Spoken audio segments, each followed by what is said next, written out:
Hi అండి, అందరికీ నమస్కారం. ఈరోజు సేమియా కేసరి తయారీ విధానం చూపిస్తాను, వచ్చేయండి. ఫస్ట్ మనం ఒక వెడల్పాటి గిన్నె తీసుకుని, నేను ఇక్కడ 2 కేజీలు సేమియా కేసరి చేస్తున్నాను. సో ఒక పెద్ద వెడల్పాటి గిన్నె 2 కేజీలు ఉడికేలా చూసుకోండి. దాంట్లో ముందు ఒక 2 స్పూన్ల నెయ్యి యాడ్ చేసుకోండి. నేనేదో ఉజ్జాయింపుగా వేసాను ఎక్స్పీరియన్స్తో, మీరు దిమ్మరించేసుకుని అమ్మో నెయ్యి వంపేసాను అనకండి. సో నెయ్యి వేడెక్కిన తర్వాత జీడిపప్పు పలుకులు యాడ్ చేసుకున్నాను. జీడిపప్పులు కొంచెం వేగి గోల్డెన్ బ్రౌన్ వచ్చాక కిస్మిస్ యాడ్ చేయండి. ముందే 2 యాడ్ చేసేసుకోకండి. ఇవి 2 మీడియం ఫ్లేమ్లో వేయించుకుని గోల్డెన్ బ్రౌన్ కలర్ వచ్చాక తీసి పక్కన ఒక బౌల్లో పెట్టుకోండి. మరీ వేయించేయకండి, నల్లగా అయిపోతాయి. సో బౌల్లో ట్రాన్స్ఫర్ చేసుకుంటే అవి కలర్ వచ్చేస్తాయి. ఇదే గిన్నెలో మనం సేమియాలు వేయించుకోవాలి. ఇక్కడ 2 కేజీలు సేమియాలు తీసుకున్నాను. ఏ గిన్నెతో తీసుకున్నానో కొలత చూపిస్తున్నాను. ఇది 1 కేజీ పట్టింది. అలాగే 2 గిన్నెలు సేమియా తీసుకుని మనం ఆల్రెడీ జీడిపప్పు కిస్మిస్ వేయించుకుని ఉన్నాం కదా, ఆ గిన్నెలో వేయించేసుకోండి. 10 దాకలు చేసుకుని మళ్ళీ అమ్మో తోమాలి అని అనకండి. సో ఇదే డేక్షాలో మన సేమియా యాడ్ చేసేసుకుని ఆ నెయ్యిలో ఇంకో 2 టేబుల్ స్పూన్ నెయ్యి యాడ్ చేసుకుని మీడియం ఫ్లేమ్లో పెట్టుకుని వేయించుకోండి. High flame పెట్టేయకూడదండి. హై ఫ్లేమ్లో పెట్టేసి గమ్మున ఏగిపోతాయి, కాకపోతే రుచి ఉండదు. ఇది వేగడానికి సేమియాలు ఒక 10 నుంచి 12 నిమిషాలు టైం పడుతుంది. మనం మీడియం ఫ్లేమ్లో పెట్టి గోల్డెన్ బ్రౌన్ వచ్చేలాగా వేయించుకుంటే రుచి అంతా ఇక్కడే ఉంటుంది వేయించుకోవడంలో. ఏదో కంగారుగా చేసేయాలి అంటే కుదరదు. చేసే ఓపిక ఉంటేనే, ఇంట్రెస్ట్ ఉంటేనే చేయండి. సో ఒక 10 నుంచి 12 నిమిషాలు మీడియం ఫ్లేమ్లో గోల్డెన్ బ్రౌన్ వచ్చేలాగా నెమ్మదిగా వేయించుకోవాలి. సో ఇది ఎక్కువ కొలత కాబట్టి కొంచెం నెమ్మదిగా టైం పడుతుంది. ప్రసాదానికి ఇది వేయించుకునే దాంట్లోనే రుచి ఉంటుందండి. కేసరి మొత్తం మనం స్పీడ్గా వేయించేసుకున్నా వేగిపోతాయి, కానీ ప్రాసెస్ అలా కాదు. సో నేను ఇక్కడ కొలతకు పంచదార తీసి పెట్టుకుంటున్నాను. ఎంత కొలత అన్నది చూపిస్తాను. మధ్యలో సేమియా వేయించుకుంటే ఈ పనులు చేసుకుంటూ మీరు సేమియాని అలా వదిలేయకండి. మధ్యలో తిప్పుతూ ఉండండి, లేదా కింద అడుగు మాడిపోతే పైన ఇంకా అలాగే కనిపిస్తుంది మనకి. సో ఒక 2 మినిట్స్కి ఒకసారి కొంచెం వేయించుకుంటూ అటు ఇటు గరిటతో తిప్పుతూ ఉండండి. సో ఇలా వేగుతుండగా సిమ్లోనే ఉండాలి, మంట హై ఫ్లేమ్లో పెట్టకండి. ఇప్పుడు నేను కేజీ సేమియాకి 1/2 కేజీ షుగర్ తీసుకుంటున్నాను. అంటే ఈ గిన్నె నిండా సేమియా తీసుకుంటే దీంట్లో 3/4 షుగర్ తీసుకున్నాను.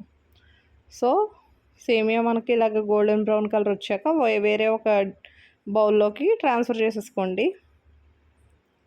చేసుకుని ఆల్రెడీ మనం వేయించుకున్న గిన్నెలోనే మళ్ళీ ప్రాసెస్ చేస్తున్నాను. ఏ గిన్నెతో అయితే నేను సేమియా తీసుకున్నానో అదే గిన్నెతో 1.5 గిన్నె వాటర్ వేస్తున్నాను. సో 2 కేజీలకి 2 గిన్నెలు సేమియా వేసాను కదా, 3 గిన్నెలు వాటర్ వేసాను. గిన్నెకి గిన్నెన్నర వాటర్. మూత పెట్టి హై ఫ్లేమ్లో పెట్టేయండి. సో ఇక్కడ ఎసర తెరల కాగాలి. చూడండి, మూతేగానే ఆవిరి ఎలా వస్తుందో మీకోసం ఆవిరి కూడా రికార్డ్ చేసి పెడుతున్నాను నేను. కెమెరా మూసేస్తుంది ఆవిరి అంతాను. సో ఇలా మరుగుతుండగా చూసారా, ఎసరు బాగా కాగాలండి. ఎంత బాగా కాగితే సేమియా అంత బాగా ఉడుకుతుంది. ఇలా కాగిన ఎసట్లో మనకు నచ్చిన ఫుడ్ కలర్ యాడ్ చేసుకోవచ్చు. అది ఆరెంజ్ రెడ్ కానీ, లెమన్ ఎల్లో కానీ. నా దగ్గర గ్రీన్ ఉంది, నేను గ్రీన్ యాడ్ చేస్తున్నాను. అలానే ఏ కలర్ పడితే ఆ కలర్ యాడ్ చేయకండి. సో ఈ ఎసరు మరుగుతుండగానే చూసారా ఎలా అయిందో. ఈ కాగుతున్న ఎసట్లో మనం ముందుగా వేయించి పెట్టుకున్నాం కదా పక్కన సేమియా, ఆ సేమియా వేసేసుకోండి.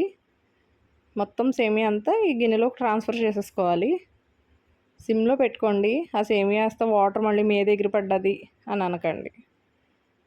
సో సిమ్లో పెట్టుకుని ఒకసారి ఈ సేమియా అంతా మొత్తం దీంట్లోకి ట్రాన్స్ఫర్ చేసుకుని ఇప్పుడు ఫ్లేమ్ హైలో పెట్టుకుని గరిటె సహాయంతో సేమియా అంతా ఒకసారి కలుపుకోండి. ఇక్కడ పేస్ట్ అయిపోవడం, మెత్తపడిపోవడం ఇటువంటి ఏమీ జరగవు. హ్యాపీగా మీరు గరిటె పెట్టి ఆ సేమియా అంతా ఒకసారి కలిసేలాగా కలుపుకుని హై ఫ్లేమ్లోనే ఉంచుకోండి మంట. సో బాగా కలిపిన తర్వాత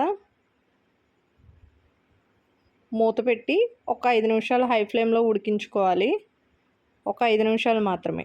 మూత పెడితే ఏమవుతుందంటే ఈ ఎసట్లో సేమియా బాగా ఉడికిపోతుంది. సో ఒక 5 మినిట్స్ తర్వాత మూత తీసి చూస్తే ఇలా ఉడకపెట్టి సేమియా ఇలా దగ్గరగా అవుతుంది. ఒకసారి తిప్పుకొని దీనిలో మీరు షుగర్ కొలత చెప్పాను కదా, ఇక్కడ 2 కేజీల సేమియాకి కేజీన్నర షుగర్ యాడ్ చేస్తున్నాను.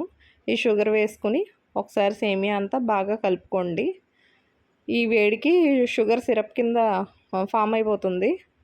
వితిన్ 2 మినిట్స్లోనే కరిగిపోతుంది అదంతా. సో అలా కరిగిన సేమియాలో ఒకసారి బాగా కలుపుకుని ఇప్పుడు మంట సిమ్లో పెట్టుకోండి. ఇలా కలిపిన తర్వాత నేను ఇక్కడ ఒక 50 ml దాకా నెయ్యి యాడ్ చేస్తున్నాను. నెయ్యి వేసుకోండి. డాల్డా వేసుకుని దాహం వేసేసి అది ముద్ద కింద వచ్చేసి టేస్ట్ కూడా బాగోదండి. మీరు నెయ్యి వేసుకుంటేనే దాని రుచి. సో ఒక 50 ml నెయ్యి యాడ్ చేసుకోండి. డాల్డా వేయకండి, నోరు ఆరిపోతుంది, కేసరి కూడా ముద్దగా అయిపోతుంది. ఇక్కడ ఒక టేబుల్ స్పూను యాలకుల పొడి యాడ్ చేసుకుని ఒకసారి బాగా కలుపుకోండి. సో ఈ షుగరు, నెయ్యి, యాలకుల పొడి అంతా ఫ్లేవర్ పడుతుంది. సిమ్లో పెట్టేసి 5 మినిట్స్ మూత వేసుకోండి. ఒక 5 నిమిషాల తర్వాత మూత తీసి చూస్తే చూసారా ఇలాగా పైకి తేలుతుంది నెయ్యి అంతాను. ఒకసారి బాగా కలిపేసుకుని, సో పలచగా ఉందని అనుకోవద్దండి, ఇది చల్లారే కొలది మీకు తోడుకుపోతుంది. సో కన్సిస్టెన్సీ వచ్చేస్తుంది అనమాట. ఈ ఫ్లేమ్లో స్టవ్ ఆఫ్ చేసేసి మీరు దగ్గరికి అయిపోతుంది. సో పలచగా ఉంది కదా, ఇంకొంచెం సిమ్లో పెడితే గట్టిగా అయిపోతుందండి. సో ఫైనల్గా మనం వేయించినటువంటి జీడిపప్పు, కిస్మిస్ యాడ్ చేసేసి సర్వ్ చేసేసుకోవడమే. అంతే, ఎంతో టేస్టీ అయిన సేమియా కేసరి రెడీ. ప్రసాదాలకు ఎవరు తిన్నా కానీ బాగుంది, సూపర్ అని అనకపోతే నన్ను అడగండి. సో ఛానల్ చూస్తున్న వాళ్ళు వీడియో లైక్ చేయండి, షేర్ చేయండి, కామెంట్ చేయండి, సబ్స్క్రైబ్ కూడా చేయండి. Thank you all.